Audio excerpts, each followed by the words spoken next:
Assalamu alaikum friends. Today we are going to discuss the English paper of Tehsildar in Board of Revenue Balochistan public service commission. ये English का paper है। ये लिया गया था 12 फरवरी 2011 को। इसमें टोटल मार्क्स 100 होते हैं और टाइम अलाउड होता है 3 आवर्स। इसमें टोटल हमारे पास 4 सवाल हैं। पहला सवाल है ऐसे राइटिंग का। राइट एन ऐसे on any one of the following topics between 350 to 400 words, यानी कि 350 से लेके 400 वर्ड्स का एक ऐसे लिखना होता है। इसमें हमारे पास ऑप्शन भी दिए गए हैं। पहला हमारे पास है पाकिस्तान फॉरेन पॉलिसी, दूसरा है tribalism in Balochistan and it is impact on social life, तीसरा दिया गया है हमारे पास ऑप्शन साइंस एंड रिलीजन। इन तीनों ऐसेज में से हमें एक ऐसे लिखना है 350 वर्ड से लेके 400 वर्ड्स तक। और ये पहला सवाल है हमारा, ये 50 मार्क्स का क्वेश्चन है पहला। दूसरा सवाल है हमारे पास, ये है प्रेसी राइटिंग का। Make a precis of the following passage and assign a suitable title. ये एक पैराग्राफ दिया गया है यहाँ से लेकर यहाँ तक। इसको सबसे पहले पढ़ना है, समझना है और इसके बाद इसकी प्रेसी करनी है। इसको यानी कि शॉर्ट करना है। इसको ये जो कह रहा है इसको शॉर्ट अल्फाज में लिखना है, शॉर्ट वर्ड्स में, यानी कि इसको 1/3 करना होता है और इसको एक सूटेबल टाइटल भी देना होता है। यानी इसके वर्ड्स गिनने होते हैं कि 1 वर्ड 2 3 4 इस तरह करके। ये अगर 100 वर्ड है तो इसको 1/3 करके, यानी 100 वर्ड का ये लिखा है तो इसको 33 वर्ड पे लाना है। आप इसको 35-36 तक ला सकते हैं, इससे ज़्यादा मज़ीद इसको नहीं बढ़ा सकते।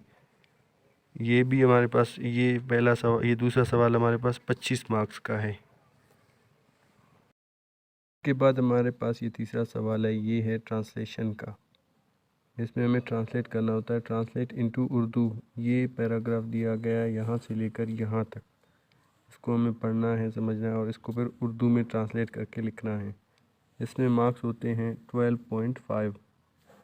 उसके बाद चौथा सवाल भी हमारा ट्रांसलेशन का है, लेकिन इसमें हमें ट्रांसलेट करना है into English. Translate into English यानी कि ये पैराग्राफ है उर्दू में दिया गया है यहाँ तक, इसको ट्रांसलेट करना है इंग्लिश में। ये तीसरा और चौथा ट्रांसलेशन के क्वेश्चंस होते हैं 2।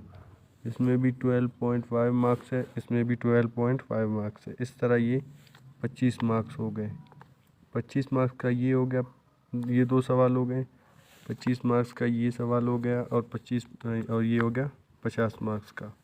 25 और 25 हो गए 50, 50 एंड 50 हो गए 100। ये हमारे 4 सवाल कंप्लीट हो गए। इसके हमारे इंग्लिश का पेपर हो गया कंप्लीट। 100 मार्क्स का हो गया इंग्लिश का। और इससे पहले मैंने डिस्कस किया था जनरल नॉलेज और पाकिस्तान स्टडीज़ का पेपर। इसमें 50% होता है जीके एंड 50% का क्वेश्चन होता है, यानी 50 मार्क्स का क्वेश्चन होता है पाकिस्तान स्टडीज़ का और 50 मार्क्स का होता है जनरल नॉलेज का। इस तरह ये 100 मार्क्स का पेपर होता है। 100 मार्क्स का ये पेपर हो गया, 100 मार्क्स का ये इंग्लिश का पेपर हो गया। इस तरह ये 200 मार्क्स हो गए। और जब ये पेपर दोनों हम अगर क्लियर करें तो इसके बाद जो रिटर्न का, इसके बाद जो इंटरव्यू के मार्क्स है वो है 100। इस तरह हमारे पास आ गए 300 मार्क्स। और 300 में से हमें इंग्लिश में कितने उठाने हैं? 100 में से 40। और पाकिस्तान स्टडीज़ में भी हमें, यानी कि पाकिस्तान स्टडीज़ और जनरल नॉलेज में भी हमें उठाने हैं 100 में से 40 मार्क्स। इस तरह ये हो गए, यानी कि 200 में से हमें उठाने होते हैं 80 मार्क्स। उसके बाद 100 मार्क्स हो गए इंटरव्यू के। अब जीके में किस तरह सवाल आते हैं? जनरल नॉलेज में कंप्यूटर के हवाले से भी सवाल आ सकते हैं, इस्लामियात के हवाले से भी सवाल आ सकते हैं, बुक्स और ऑथर्स के भी सवाल आते हैं, डिस्कवरी डेली साइंस के भी सवाल आते हैं, डिस्कवरीज भी आ सकते हैं और उसके अलावा कैपिटल सिटीज़ भी आ सकते हैं, करेंसीज भी आ सकते हैं। उसके अलावा पाकिस्तान स्टडीज़ में क्वेश्चन हमारे पास आते हैं 1857 से लेकर टिल डेट तक, यानी वॉर ऑफ इंडिपेंडेंस से लेके आज तक जो भी हुआ है वो सब पाकिस्तान स्टडीज़ में आ सकते हैं। इस तरह हमारे ये 2 पेपर क्लियर हो जाते हैं, उसके बाद इंटरव्यू क्लियर हो जाता है।